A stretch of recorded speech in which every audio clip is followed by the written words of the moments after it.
Madame, Mademoiselle, Monsieur, bonsoir et bienvenue à votre 21h30 de ce samedi 1er mars 2014 et les principaux titres du journal.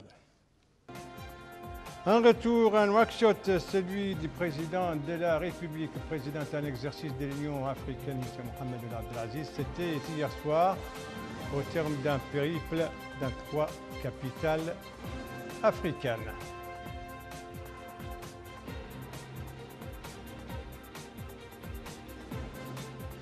Un appel, celui lancé par les chefs de l'État lors du sommet du panel africain de haut niveau tenu à Ouagadougou, appel à une position africaine commune par rapport aux OMD post-2015. Une commémoration, celle de la journée mondiale de la protection civile, journée célébrée aujourd'hui en Mauritanie et à travers le monde.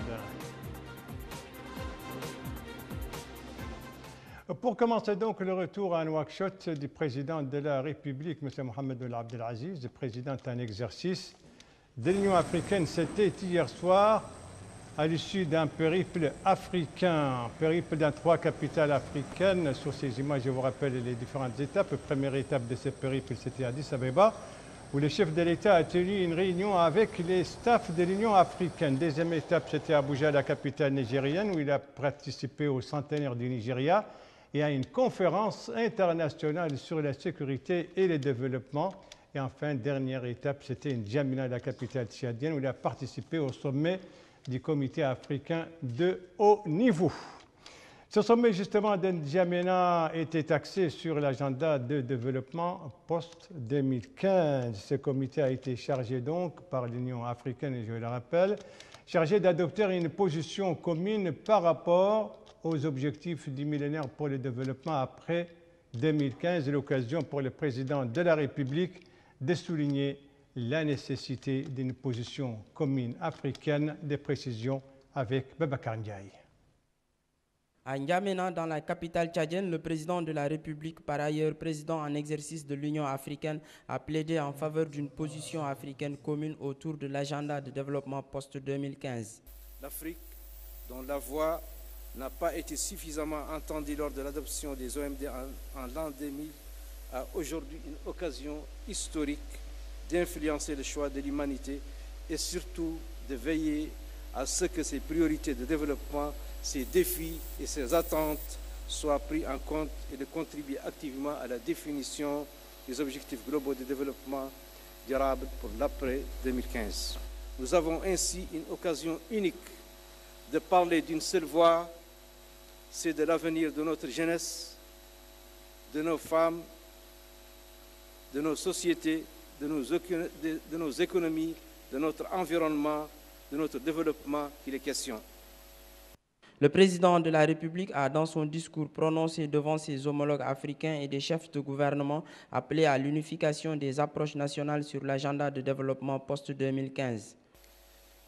En Mauritanie, nous avons lancé en avril 2013 des consultations nationales sur l'agenda de développement post-2015.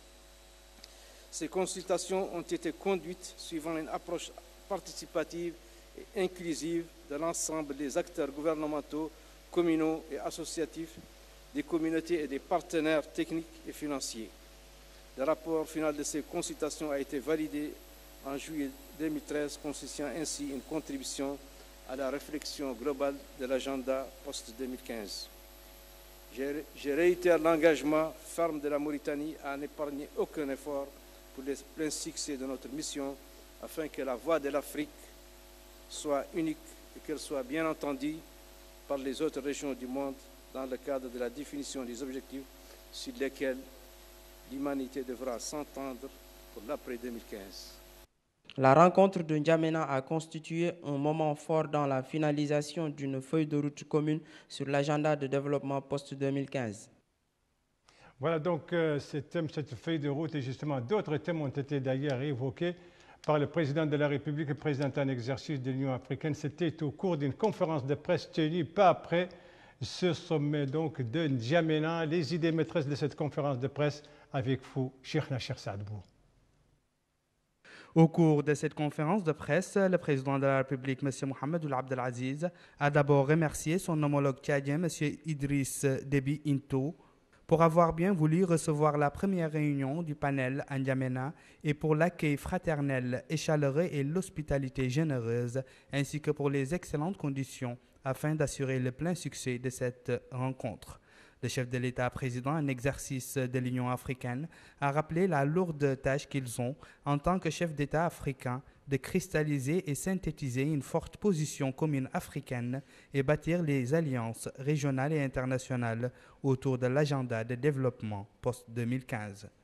Toujours en marge de la cérémonie d'ouverture du panel, le président de la République a réaffirmé à la presse l'engagement de la Mauritanie face à l'atteinte des OMD et son attachement pour toutes les approches conduisant à un travail unifié pour l'agenda de l'après-2015 de nature à permettre à l'Afrique et ses peuples davantage de progrès et d'épanouissement.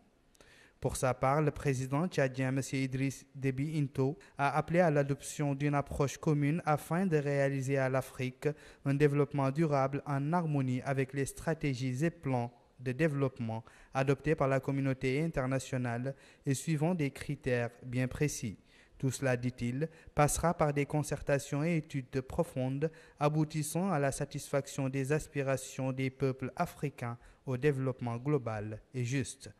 Quant à la présidente libérienne, Mme Ellen Johnson Sirleaf, elle a précisé que la réunion augure un bon départ de l'Afrique vers un développement durable.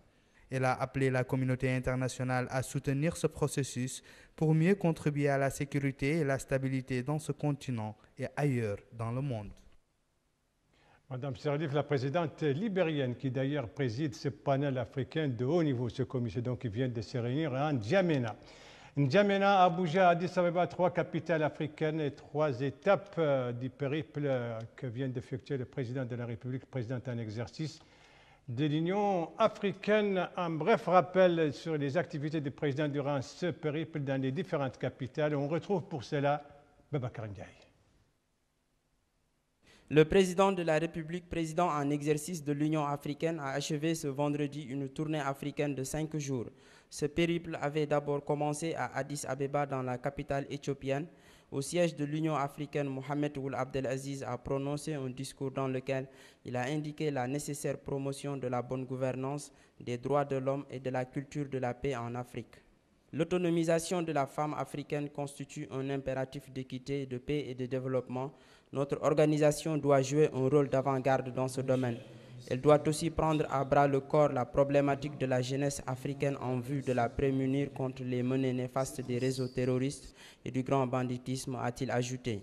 Le président en exercice de l'Union africaine a évoqué également les défis auxquels fait face le continent africain, notamment dans le domaine du terrorisme. Après Addis Abeba, le président de la République s'était rendu à Abuja pour assister à la célébration du centenaire de la réunification du Nigeria. Dans la capitale nigériane, Mohamed Ould Abdelaziz a également participé à une conférence internationale sur la sécurité, la paix et le développement. Il a, dans un discours prononcé à cette occasion, insisté sur la nécessité de conjuguer les efforts pour faire face à la menace terroriste, au conflit, aux dangers de la criminalité transfrontalière. Nous ne devons pas perdre de vue que l'éradication de ces phénomènes exige la réalisation d'un développement global répondant aux aspirations de nos peuples à une vie digne dans un climat de liberté et de prospérité, a souligné le président de la République.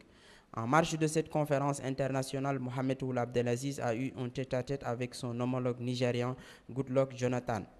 Un entretien qui s'est axé sur des défis auxquels fait face le continent africain. Le chef de l'État a par ailleurs toujours à Abuja eu un entretien avec le commissaire de l'Union européenne, José Manuel Barroso.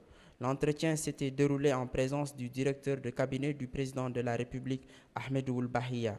La dernière étape de cette tournée du président en exercice de l'Union africaine a été le Tchad, où il a pris part à N'Djamena au panel des chefs d'État et de gouvernement africains sur l'agenda de développement post-2015. En sommet du panel qui s'est tenu donc hier dans la capitale tchadienne. Et je rappelle que le président de la République a regagné Nouakchott hier soir, c'était aux environs de 21h30, 21h35. Après, à l'issue de ce périple qu'il a conduit donc à Addis Abeba, Abuja et N'Djamena. Le reste de l'actualité nationale avec, aujourd'hui, vous le savez, c'est le 1er mars 2014. Le 1er mars, c'est la journée internationale de la protection civile. Journée célébrée sous le thème « la protection civile et la culture de la prévention pour une société plus sûre. Une cérémonie et célébration marquée donc par une cérémonie organisée à Nouakchott sous la supervision du secrétaire général du ministère de l'Intérieur et de la décentralisation. C'est un compte rendu de Bokar Baylaba. Ils étaient venus de toutes les unités de protection civile de la ville de Nouakchott pour fêter leur journée qu'ils célèbrent le 1er mars de chaque année. Cette cérémonie commémorative a eu pour cadre le centre de protection civile de l'Iksar. Une cérémonie supervisée par le secrétaire général du ministère de l'Intérieur et de la décentralisation, M. Mohamed El Hadi Massina, qui a souligné que cette journée constitue l'occasion de rappeler l'importance de la protection civile en tant qu'organisme en charge de protection des personnes et leurs biens contre tous les risques et calamités. Il a ajouté que l'État a accordé ces dernières années une grande importance à la protection civile afin de préserver la sécurité et la quiétude des citoyens.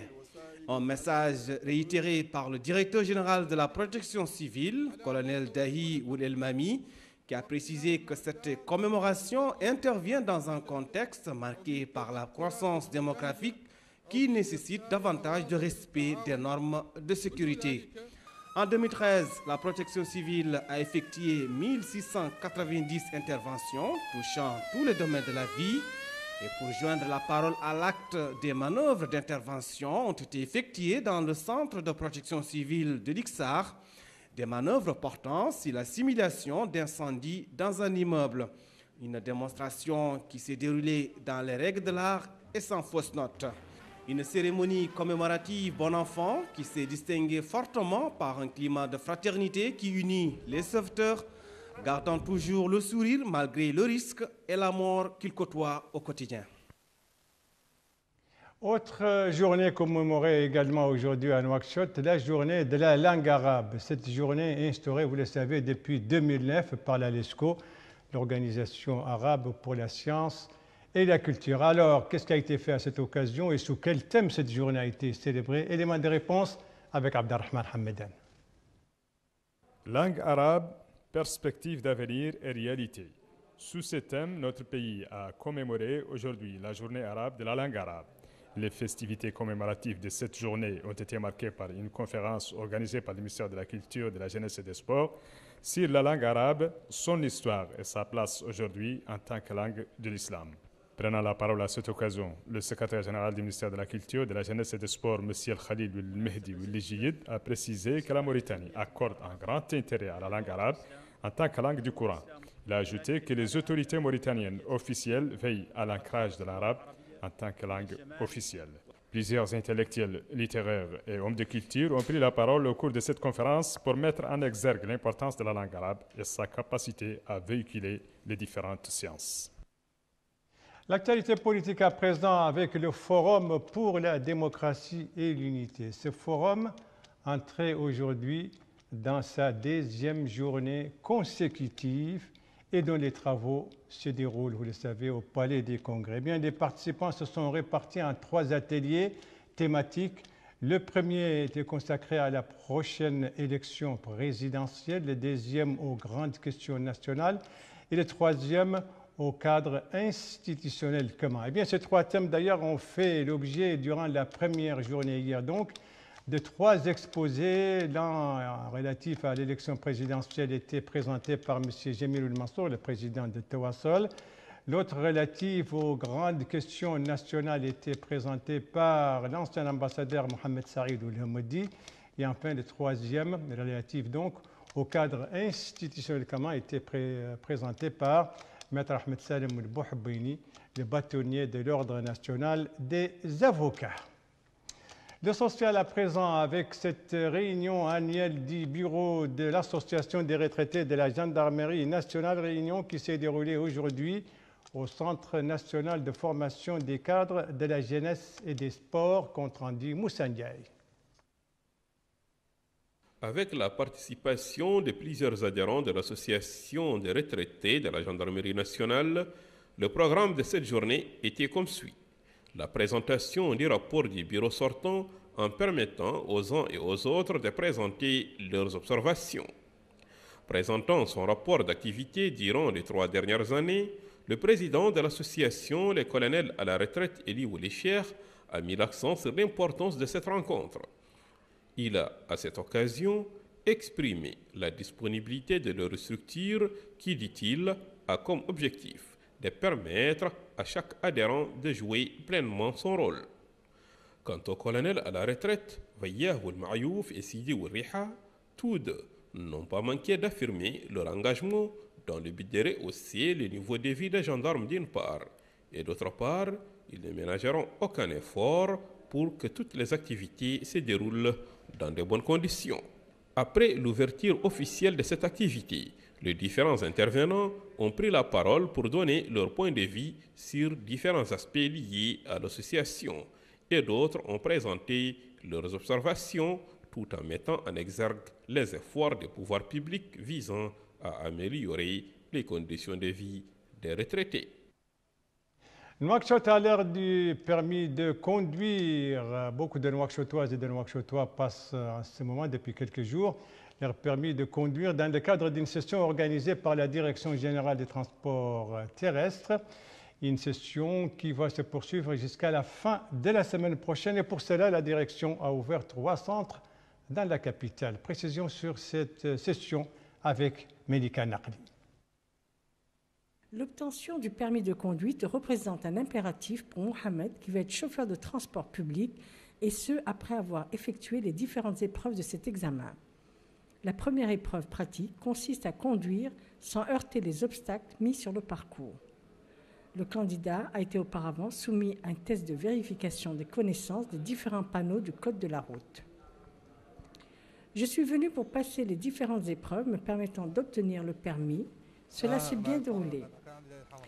Ces épreuves d'obtention du permis de conduite se déroulent dans des conditions nouvellement mises en place par la direction des transports. Les procédures aux examens sont simples. La remise de photos et une photocopie de la carte d'identité nationale, dans l'attente de la réussite du candidat afin de pouvoir compléter les dossiers, et ce dans la volonté de rapprocher l'administration des citoyens. Cette fois-ci, 3 sessions ont été ouvertes dans la capitale Nouakchott. La première session est ouverte aux conducteurs de véhicules B. Quant à la deuxième session, elle est consacrée aux conducteurs professionnels et spécialistes. Le centre a consacré une session aux sortants des auto-écoles. Pour les professionnels, a-t-il ajouté, nous avons ouvert une session pour qu'ils puissent nous aider à encadrer d'autres citoyens. Une autre session a été consacrée aux porteurs de conduite d'une catégorie désireux d'accéder à une autre catégorie, telle que les conducteurs de poids lourds. Ces professionnels collaborent avec nous afin d'encadrer de nouveaux chauffeurs. Pour ceux qui veulent participer à ce concours au niveau de la Muqatta'a de Tiaret, où la commission est en train de faire passer les tests, ils ont jusqu'à la fin de la semaine prochaine. Ce centre est ouvert au niveau de la Muqatta'a de Tiaret à toutes les catégories de transport B et C. L'horaire d'ouverture est de 8h à 16h. L'affluence des citoyens est élevée. Le citoyen doit se présenter avec son dossier à la commission. Il présente sa carte d'identité nationale. La commission s'assure de son identité et il reçoit un récépissé avec un rendez-vous précis pour passer le test. Les candidats ont apprécié les conditions de déroulement de ces tests et des mesures réglementaires mises en place. Ils ont en revanche critiqué les frais très élevés pour pouvoir se présenter à ce concours. Il sera procédé ultérieurement à l'ouverture d'autres sessions à l'intérieur du pays pour approcher l'administration des citoyens. Voilà, merci de suivre la télévision de Mauritanie. La suite du journal avec l'Égypte et son nouveau gouvernement qui a prêté serment aujourd'hui. Il est composé de 31 membres, dont seulement un tiers de nouveaux. On sait que les principaux postes n'ont pas changé de titulaire. C'est notamment le cas, n'est-ce pas, entre autres, du maréchal El-Sisi qui conserve le ministère de la Défense, en même temps d'ailleurs qu'il est vice-premier ministre. Cette nouvelle équipe, donc dirigée par Brahim Mahlab, aura pour mission et a pour mission de conduire le pays vers l'élection présidentielle prévue le printemps prochain, une élection pour laquelle le maréchal El-Sisi ne cache pas sa ferme intention de se présenter. L'actualité en ce 1er mars 2014 est bien sûr marquée notamment par les derniers développements de la crise ukrainienne, cette crise dont la dernière évolution vient de Moscou. Moscou, la chambre haute du Parlement russe, a autorisé le président Vladimir Poutine à intervenir militairement en Ukraine. Poutine qui n'a pas encore pris de décision dans ce sens.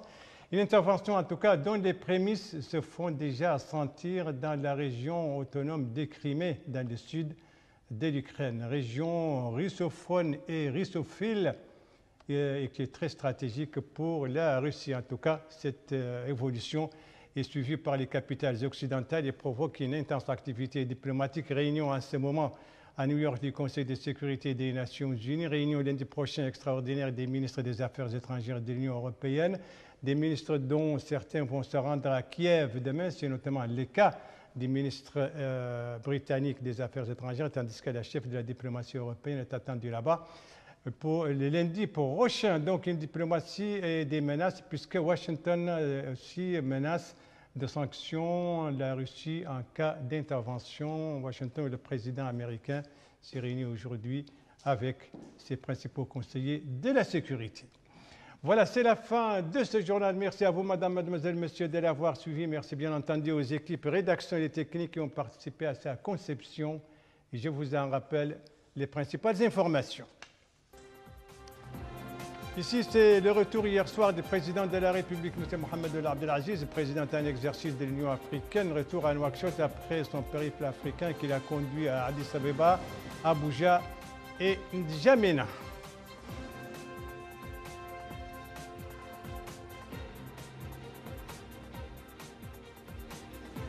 N'Djamena, où il a participé au sommet du panel africain de haut niveau consacré à une position commune africaine par rapport aux OMD post-2015.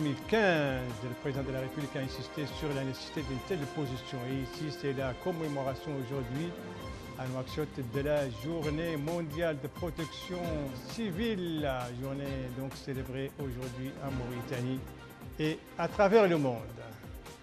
Voilà, le JTF reviendra demain à 19h et à 21h30. Vous serez en compagnie, suivant le planning des services, vous serez en compagnie de Moussa Ndiaye et de Cheikhna Cheikh Saadbou. Quant à moi, il ne me reste plus qu'à vous souhaiter une très bonne fin de soirée, une très bonne semaine. Et à vous donner rendez-vous, Inch'Allah, vendredi prochain aux mêmes heures, 19h, 21h30. Bonsoir.